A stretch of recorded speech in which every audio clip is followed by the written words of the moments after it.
Swayam Prabha. Digital India. Educated India.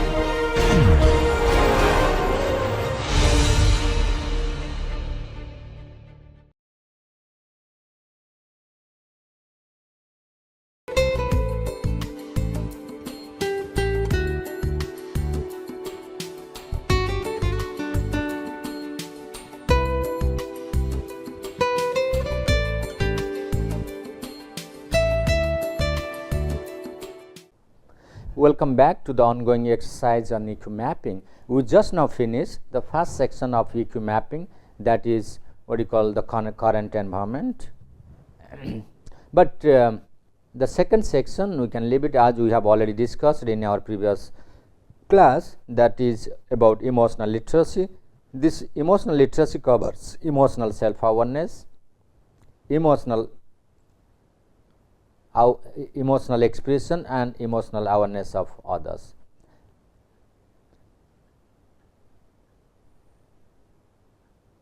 However, we can straightforward, we can shift to the third section, which covers a number of important competencies that are vital for any person to nurture within yourself in order to remain emotionally healthy and to behave emotionally smartly. These competencies are called intentionality. You know, when we talk about intention, very often we have seen in organizations, people always express ill intentions towards their colleagues when they are not able to grow. So, intentionality refers to one's ability to stretch away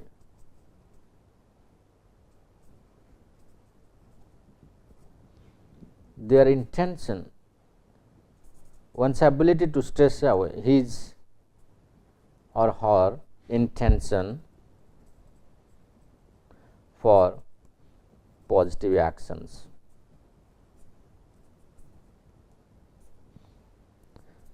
I would like to quote one daily examples, separate examples when two colleagues are applying for promotions in their own organizations. When one gets promoted, other could not make it, the other one always try to feel frustrated and it develops very ill thoughts against his colleagues, and that he is being the best performer of the organizations, he could not make it. However, the other persons or his counterpart make it possible due to some manipulation or etc. But is it end of our life? Failure is never end and success is never final. So, that is why it is very important to keep our intention intact and make it use this intention in a productive way, so that when the same person appears for the promotional activities, probably he make it successfully next time. So, that is, but instead of focusing on good things, developing himself or herself, if the person tries to plot against his colleague that in future he will lay down by manipulation or doing organizational politics, that is not going to be helpful for him in the long run. So, that is why it is very important to hold our intention positively under difficult conditions. So, here we have brought out the certain features of our daily lives, like think about the past months.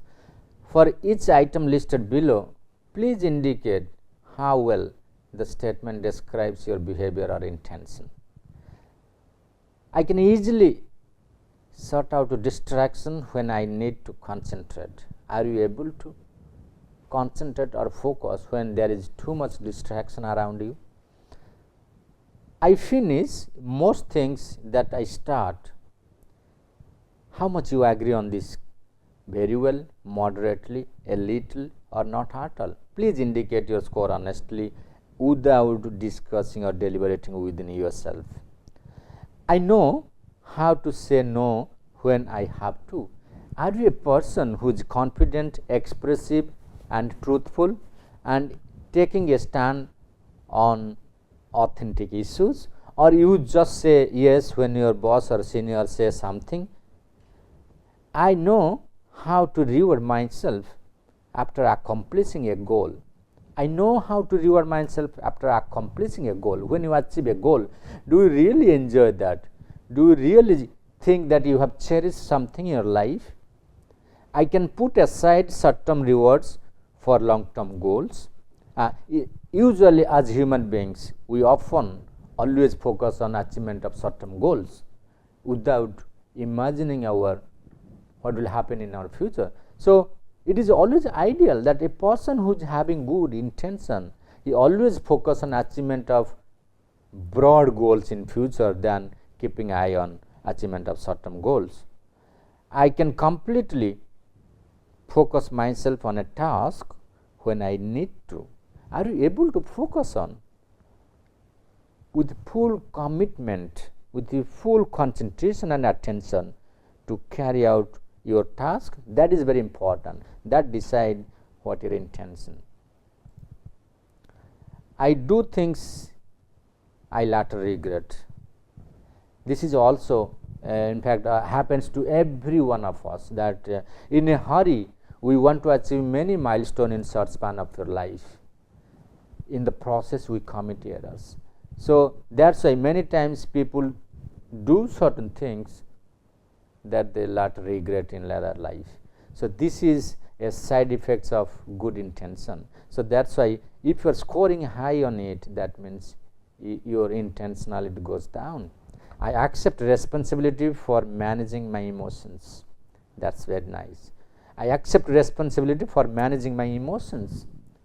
You should not show your negative emotions if you have been given certain assignments that you are not interested at all, because organizational responsibility are also individual responsibility. So that's why good people always work in good organizations where individual objectives or organizational goals are aligned, well aligned with each others. When faced with a problem, I like to deal with it as soon as possible. Are you avoiding your problems when it comes on your way, or you are instantly paying attention and solving it? I think about what I want to before I act. This is also one of the best things, that a person should think twice, thrice before acting on anything. I can postpone my personal gratification for a greater goal. That's wonderful. That is in fact expected from any emotionally intelligent people.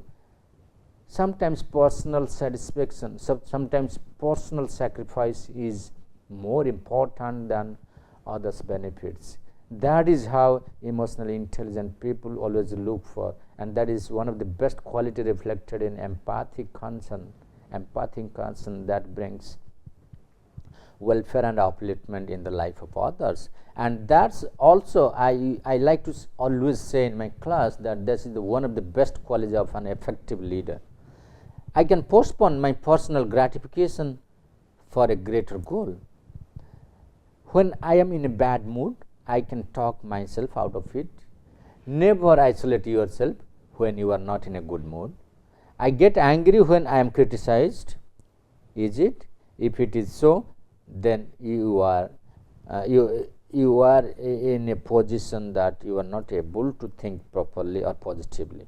I do not know the source of my anger in situations. This also sometimes relates towards your low level of emotional literacy. So your intentionality will go down if you score high on these dimensions. So you can check out the intentionality score, like say for example 0 to 20, 21 to 26, 27 to 32 and 33 to 42. If your score is between 33 to 42, then you are at the optimum category. You are holding a wonderful intention. That is full of positivity like to prosper in future. If your score is between 27 to 32, you are at the average, what we call proficient. Your intentionality are neither mad nor too good. So you are able to manage, but still you need to develop.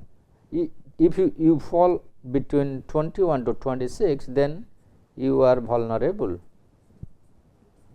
and you are likely to suffer. But if your score is between 0 to 20, this is a caution stage. You are under great trouble, or this is quite dangerous. So you need to recheck, reanalyze your intentions, and that because our intentions labels our behaviors, so we must be very careful. So one need to examine each and every intention mentioned over here, how it goes on within himself or herself. So introspection is the best intervention. Introspection is the best intervention for personal development.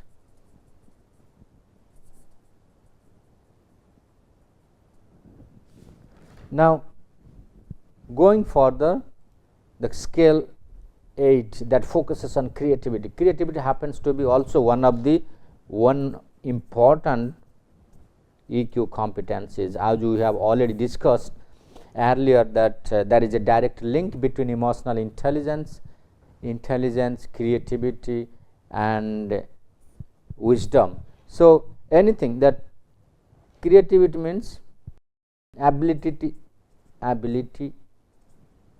to think new,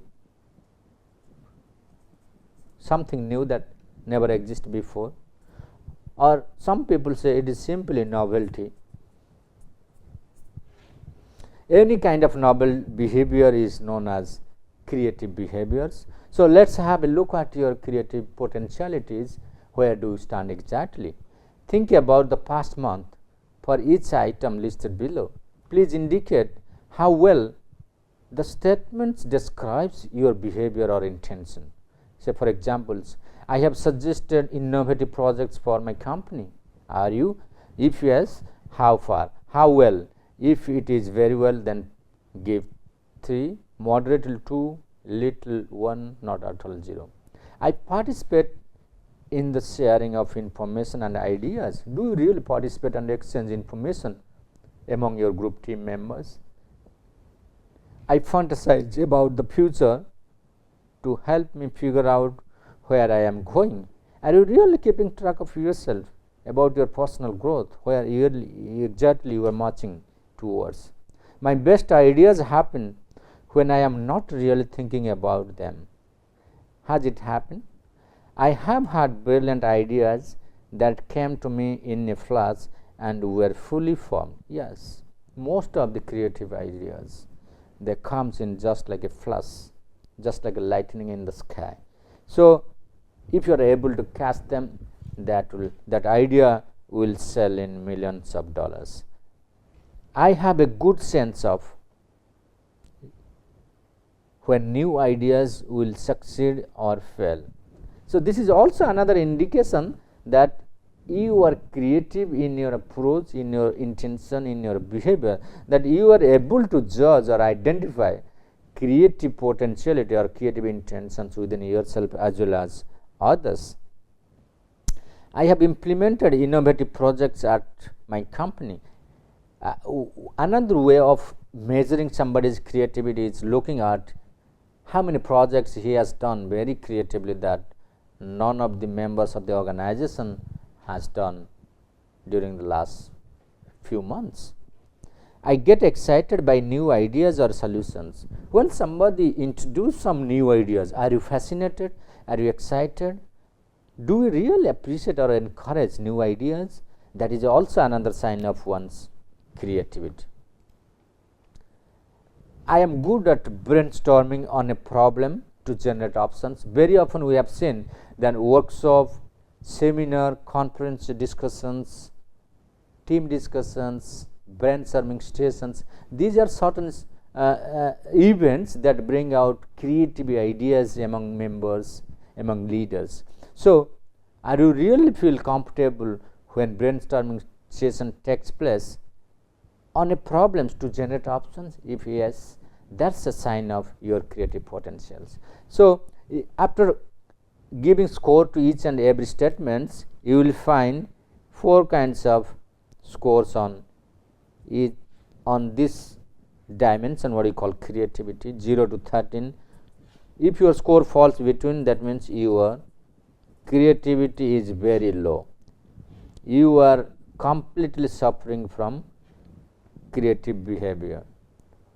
Then if your score is between 14 to 18, you have a very little, what you call vulnerable, very little. If your behavior is between 19, if your score is in between 19 to 23, then you are possessing average, you can manage, you have average level of creative behavior, what you call proficient.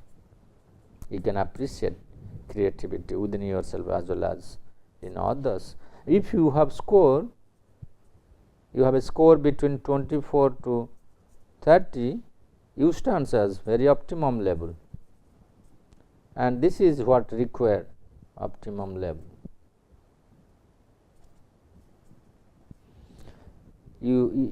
Otherwise you call it an excellent, This is called average, this is called little,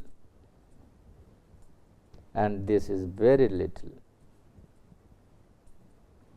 And accordingly, you can think of about yourself. There are many ways to encourage creativity to flourish. If you have any questions related to, you can ask me, and I am there to answer your questions. And question 9, the scale 9, that focuses on resilience. So, this is under coping under stress. Coping under stress, or in other words, you can say thriving on stress. How much you have been affected by threatful conditions, distressful conditions arising out of your work. In fact, we have elaborately discussed on this yesterday. So, I do not think that I should elaborate on this. You take this test, find out your score, and check where do you stand on this. And if you have any individual queries related to how to enhance your resilience potentialities, I am there to help you out. So, let us go to the next scale, what you call scale number 10, that is called interpersonal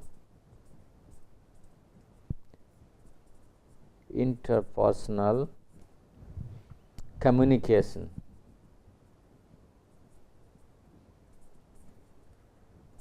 So, what is interpersonal communication? That means how do you communicate with your friends, colleagues, your family members, everybody around you, interpersonal, talking to other peoples. So, think about the situation where you have behaved. Think about the past months. For each item listed below, please indicate how well the statement describes your behavior or intention. So, these are some of the statements that describes your interpersonal communication profile. I am able to grieve when I lose something important to me, something that you have lost. How do you cope with those situations? I feel uncomfortable when someone gets too close to me emotionally. Is it really? If yes, then your interpersonal communication is low. I have several friends I can count on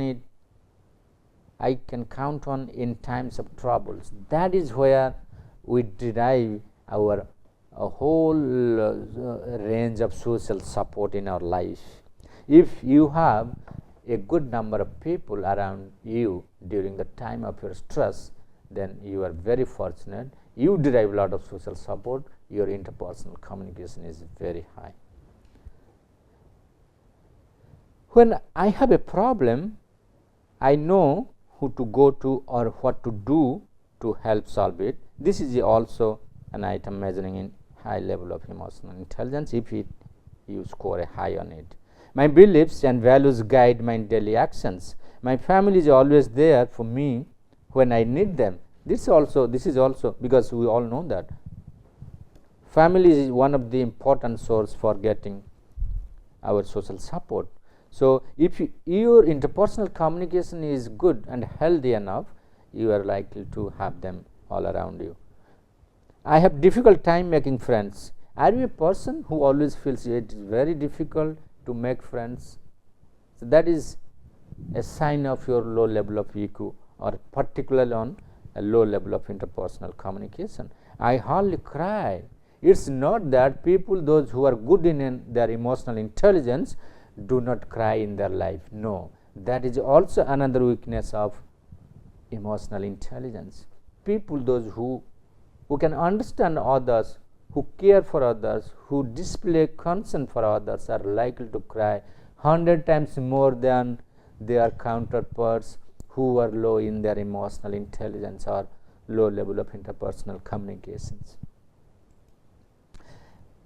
Yeah. Then after taking this test, you will get a range of scores like 0 to 17, 18 to 22, then 23 to 27, and 28 to 30. So if your score falls between 28 to 30, this is a good range of scores showing your optimum level of interpersonal communication. Optimum level, you are very good. In fact, you are excellent. If your score falls between 23 to 27, you are at the proficient level. What we otherwise call average. If your scores falls between 18 to 22, you are vulnerable. You have to really develop a lot. If your score falls between 0 to 17, you are at the caution stage. You cannot manage your life easily because interpersonal communication plays a very important role in our survival. So therefore, this is too little. You must take into consideration and pay immediate attention. It requires immediate attention.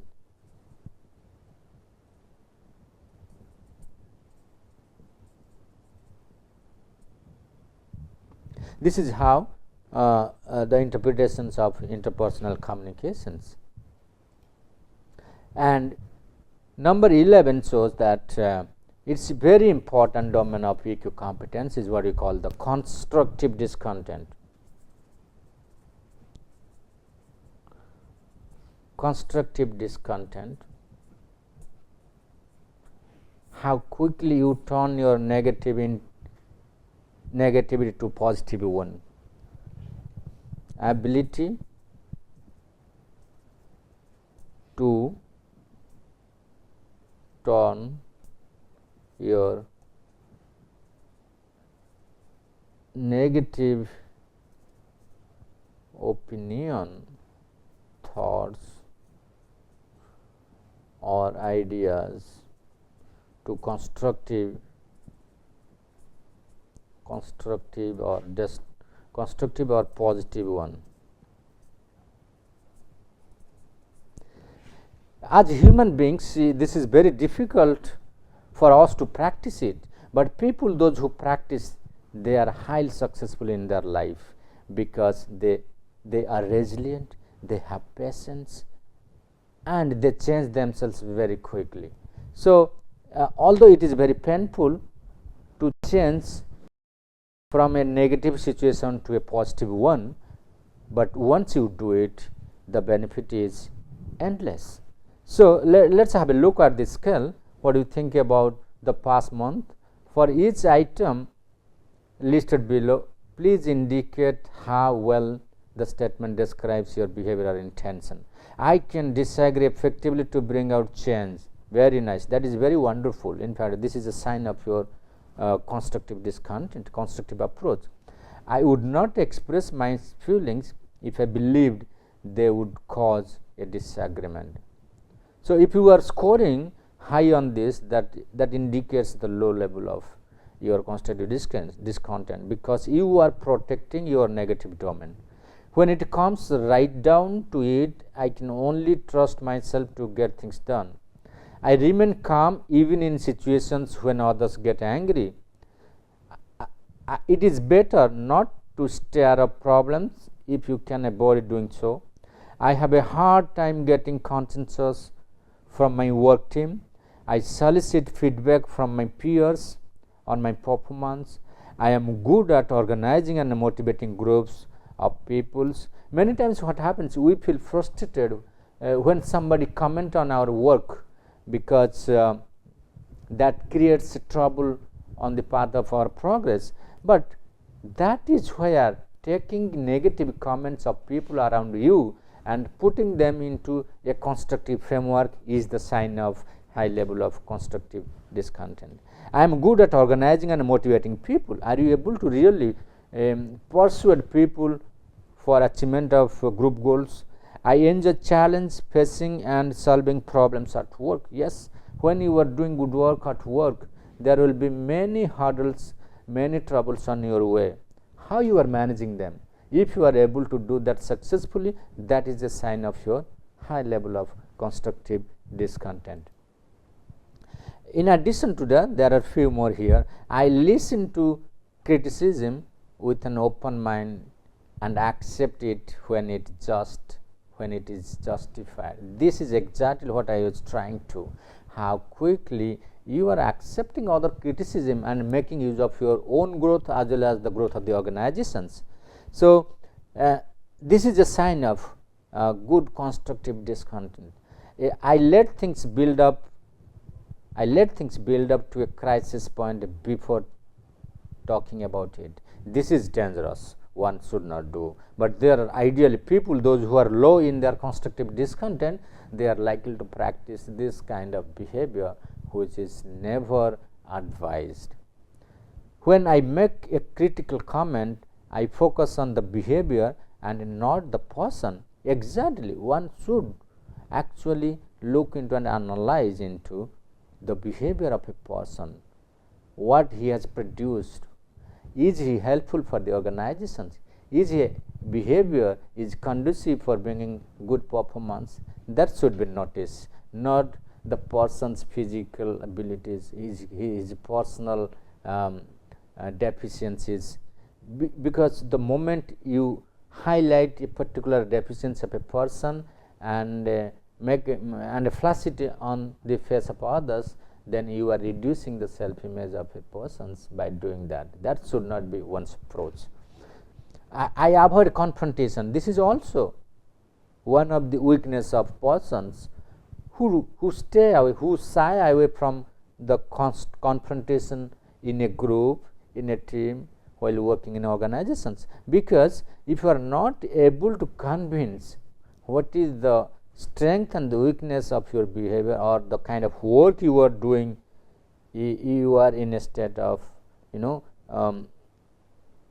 holding a irrational kind of ego that you are so and so, you do not want to confront with these guys, these are worthless people. So, this kind of attitude may lead to wrong consequences. So, therefore, you are also going to get 4 kinds of responses. One is 0 to 19, 20 to 26 and 27 to 33 and 34 to 39. The highest score is called optimum, the second highest is called proficient, the third highest is called vulnerable, and 0 to 19 is called cautionary. So, one need to check out their profile, and the moment you read out each and every seminar, that will give one that will act as an eye opener to your constructive discontent profile. Thank you.